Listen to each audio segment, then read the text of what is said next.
음양 오행가 주역 그리고 명당 제6회 관중, 우리의 옛 땅 관중. 자, 이번 글에서는 단 한 사람의 장수가 10,000명의 군사를 막을 수 있었다는 관문과 초한지의 영웅 유방이 잔도를 불태우고 갇혀 있었던 촉인 관중의 정체를 밝혀드리겠습니다. 이것을 알면 역사의 50%를 그냥 주워 담을 수 있습니다. 지난 10년간 투르크메니스탄의 지도만 하염없이 바라보면서 도대체가 어느 곳이 무슨 산인지 몰라 헤매고 있을 때 기적과도 같이 오악의 중심부를 찰나의 순간에 잡아챈 곳이 바로 관중이었습니다. 관중의 흰색 부분의 박토와 그곳에 흐른 한강 압록강이 드디어 숨겨져 있었던 역사의 속살을 보게 된 결정적인 계기가 되었습니다.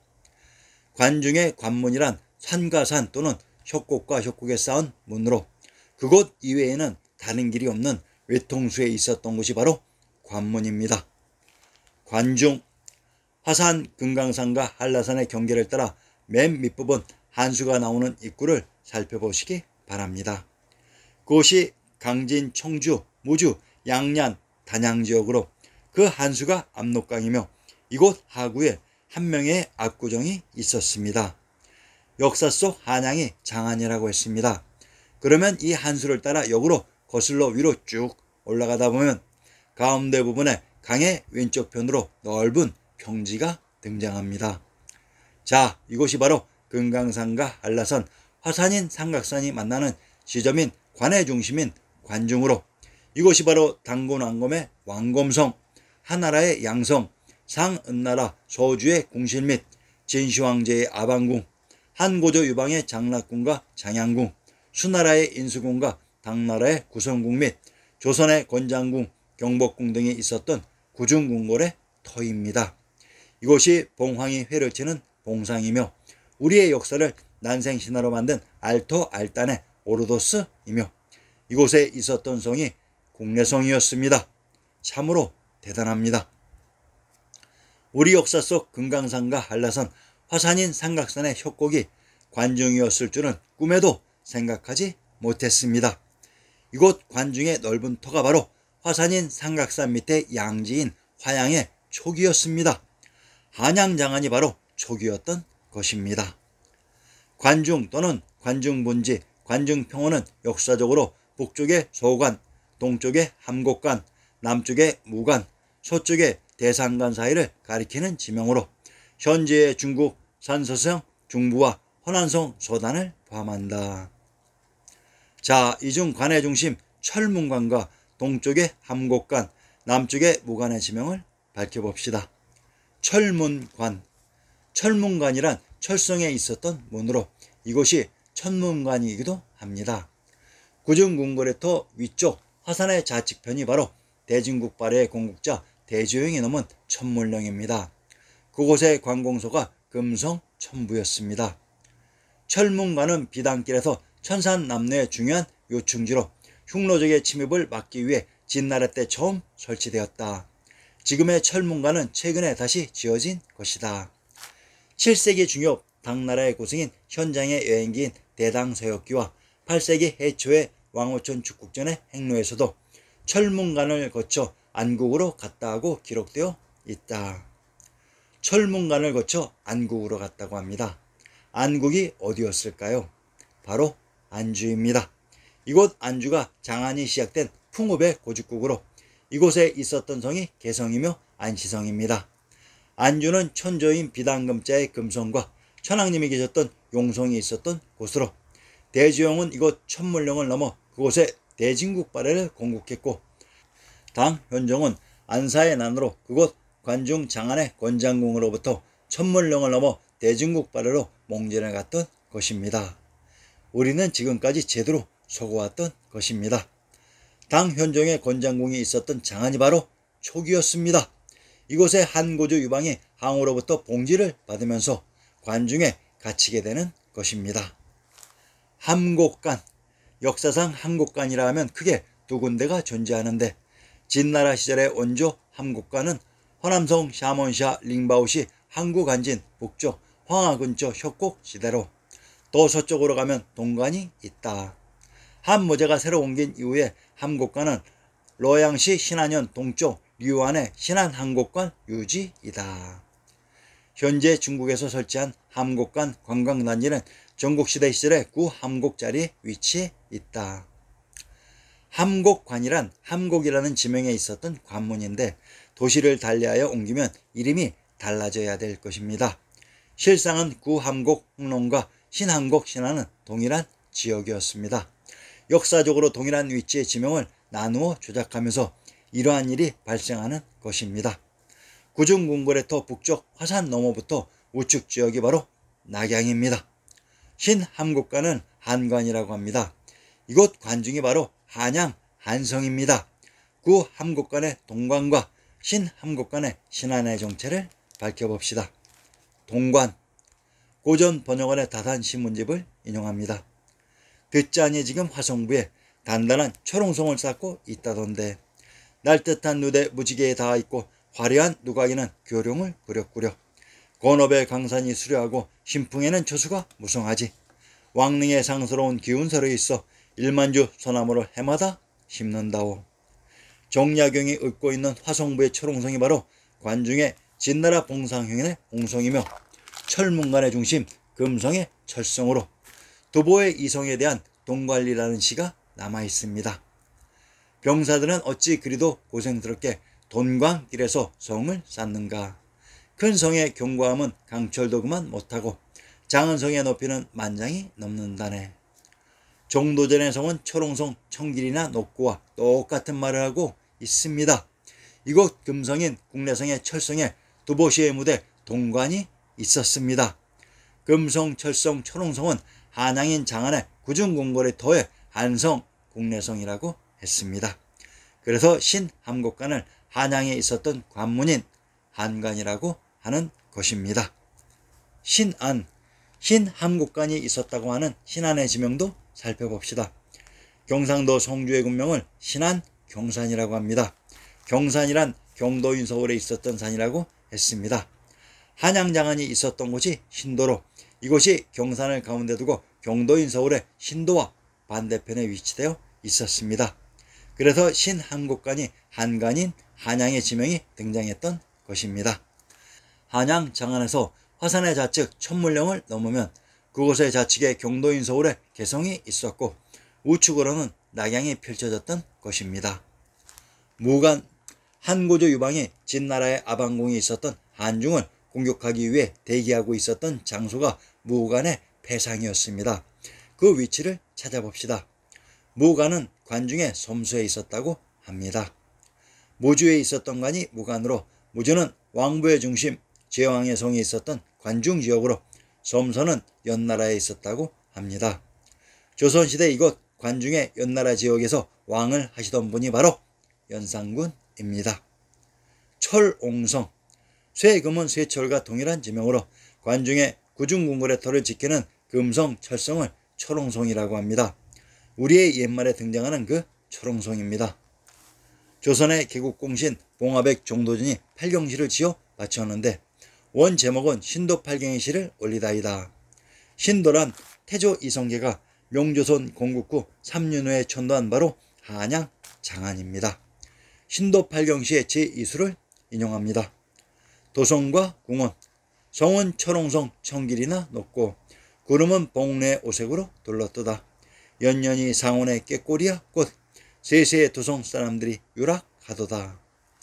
천하의 구중궁궐이 있었던 곳이 관의 중심인 관중으로 이곳을 지키는 성이 철옹성이고 복례 오색이란 이곳 구중궁궐의 터가 자리 잡은 곳이 복례풍악의 금강산 줄기 지역으로 그래서 복례풍악의 오색이라고 한 것이며 상원이란 진나라와 한나라에서 조성한 상림원으로 이곳 상림원은 종조대왕의 무대 화성에 있었으며 진시황제의 아방궁이 상림원에 있었다고 했습니다.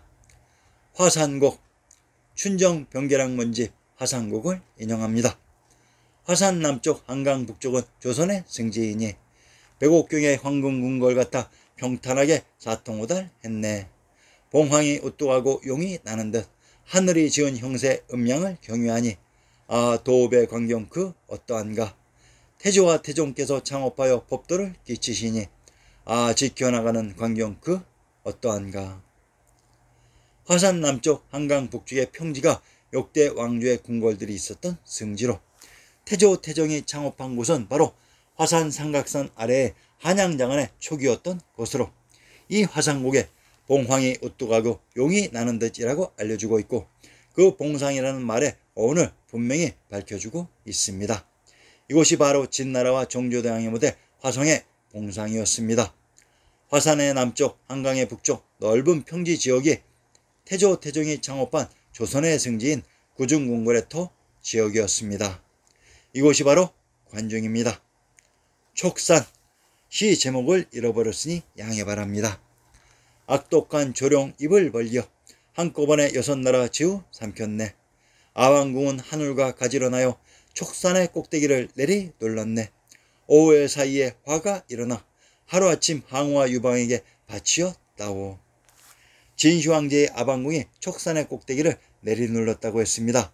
그러면 역사 추적을 제대로 하려면 현 차이나의 사천성에 진시황제의 아방궁이 있어야 됩니다.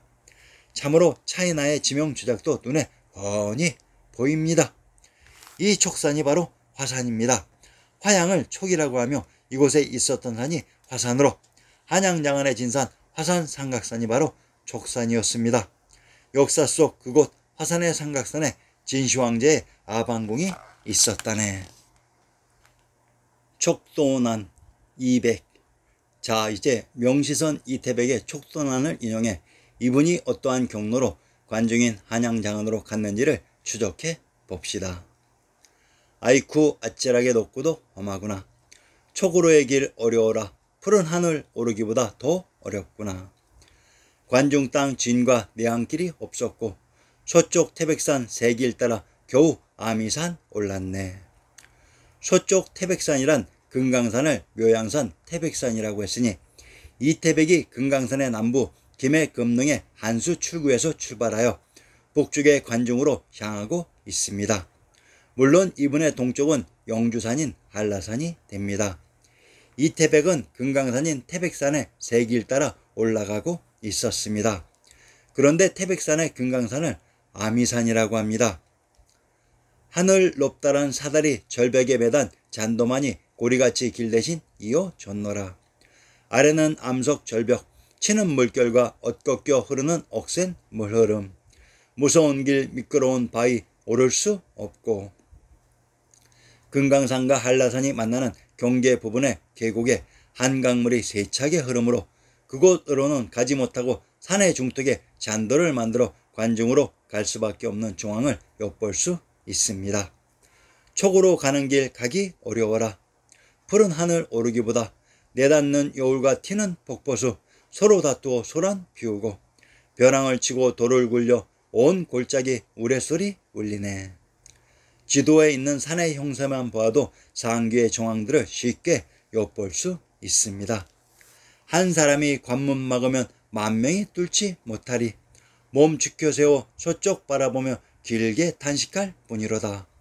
촉으로의 길 가기 어려워라. 푸른 하늘 오르기보다 더 어려워라.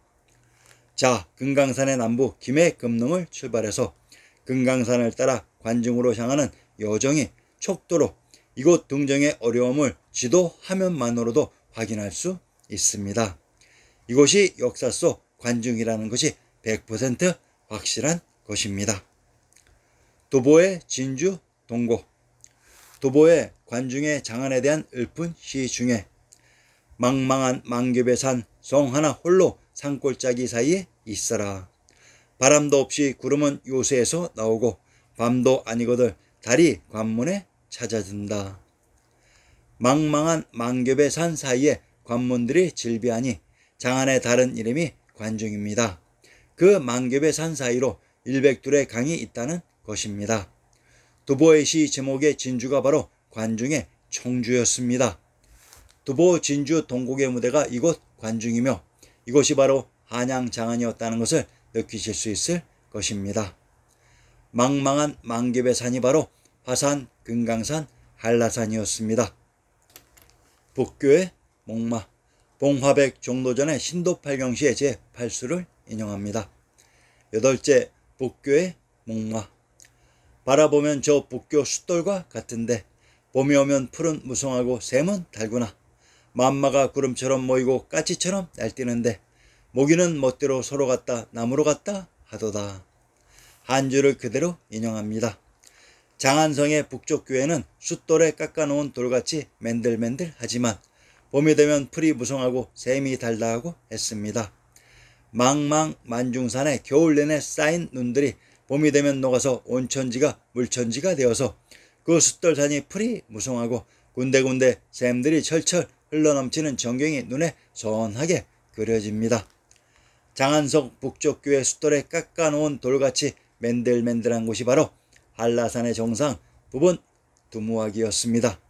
자, 지도를 정확히 보시면 정상 부분이 완만한 것을 볼 수 있습니다. 왜 봉화백 정도전의 신도 팔경시의 무대 한양을 장안성이라고 해석했을까요? 신증 동국 여지스남에서 한라산의 정상을 평평한 두무하기라고 했습니다. 지도를 보시면 한라산 정상이 반들반들한 평평한 지역인 것을 보실 수 있습니다. 변계량, 명조선의 신화 변계량의 표문을 살펴봅시다. 대가가 북경에 행행하심을 하례하는 표, 변계량. 용호가 난면하시어 엄연히 천하에 군림하시고 나녀가 북행하시어 비로소 신도를 보옵시니 무릇 보고 듣는 자 니 아니 기뻐 춤추오리까. 공경이 생각하옵건대 총명이 순임금과 같으시고 문사하시면 요 임금과 맞으시니여 이제의 옛날 봉급에 나아가 새로 큰 도읍을 만드시고 삼왕의 지극한 정치에 올라 바로 황천에 작하옵시니 정고에 비하여 빛을 더하고 온 세계를 통하여 경사로 여겨서 재앙이 서로 꼬리를 물고 초목이 모두 기뻐하옵나이다. 고류의 양해를 받아 제위에 올라 남쪽을 향하여 신하들의 조회를 받으며 천하에 군림하게 되었는데 나녀가 북쪽으로 나아가 한영에 전도하니 요순 이제의 옛 봉업 신도인 한양 장안에다가 도읍하고 삼왕인 한유방 수양견 당이연의 자리에서 비당금자의 금성의 부처님의 황부에 짝하게 되었습니다. 제항은 사다리와 배로 제항이 서로 꼬리를 물고라는 표현은 참 재미있는 말입니다.